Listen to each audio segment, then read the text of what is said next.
حصلت على وظيفة جديدة، لكن هل وقفت عند الراتب المعروض عليك؟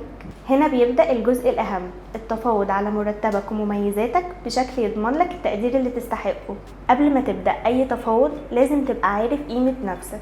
اعمل سيرش عن متوسط الرواتب في مجالك وقارن بين الشركات. اعرف ايه المزايا اللي ممكن تطلبها غير المرتب، زي التأمين الصحي أو التطوير والتدريب المهني. لما تيجي تتكلم عن المرتب خليك واضح وواقعي.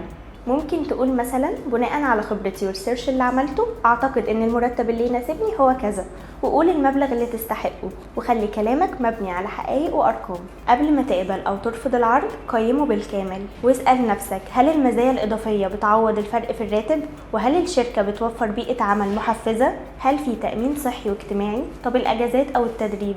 خلي المفاوضات مفتوحة. التفاوض على الراتب مش عملية صعبة، لكن هي خطوة مهمة، وده عشان تضمن تقدير مجهودك وتحقق توازن بين احتياجاتك الشخصية والمهنية. خليك دايما جاهز وافتكر ان التفاوض حقك.